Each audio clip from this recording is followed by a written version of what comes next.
Remember, remember, the 5th of December, Scientology's treason and plot. I know of no reason why Lisa McPherson should ever be forgot.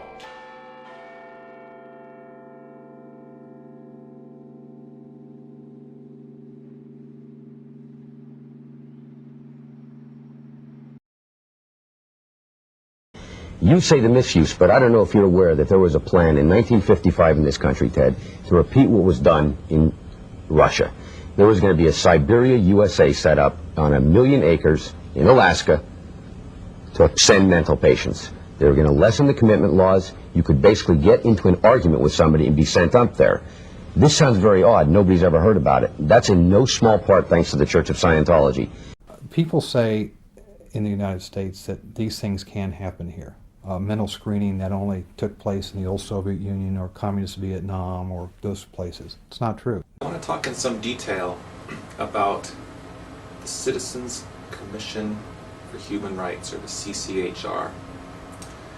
The CCHR was created in 1969, founded by the Church of Scientology. If you were president, would you work to phase out the IRS? Immediately.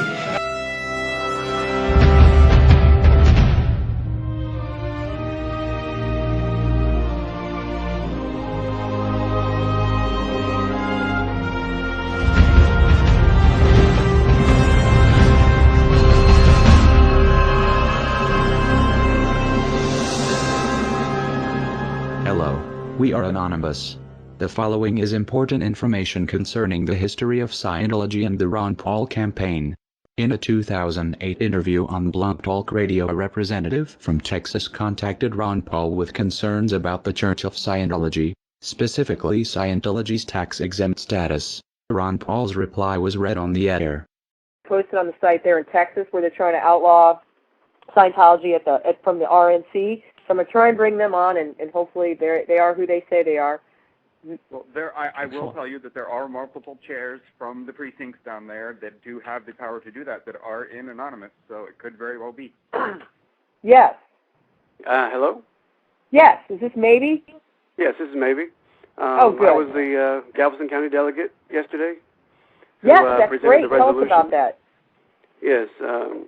Well, I was brought in as a delegate under the Ron Paul people, and I'm one of 6 out of District 341, or Precinct 341, and I wrote a resolution out the day before the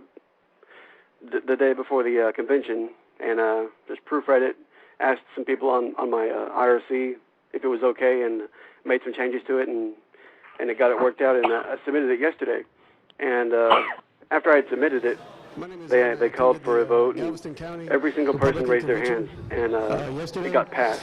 And it's going to appear, you can go to the website, it's called GalvestonCountyGOP.com, and I'm not sure when they're going to post the resolution on the website, but that's where they said they would be posted. And it's going to be resolution issue number 9, resolutions concerning religious issues, number 162. And it's going to say, be it resolved that the Church of Scientology in the state of Texas be officially regarded as a business and not as a religion. That's the only part of it they're going to be using. What do you think the chances are of getting that passed? And what will the ramifications actually be? The chances of it getting passed, it started out as it's a grassroots campaign, really. And a lot of people think it doesn't have much pull. But if we get enough people involved and enough words out, I think it can become an influential resolution that can be made into a law one day under the Republican Party.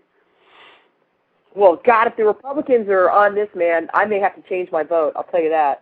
I actually sent Ron Paul an email, and he responded saying he did not support removing their tax-exempt status because he doesn't like taxes. And that's one reason Scientology loves Ron Paul so much, which is stupid. But that's bad.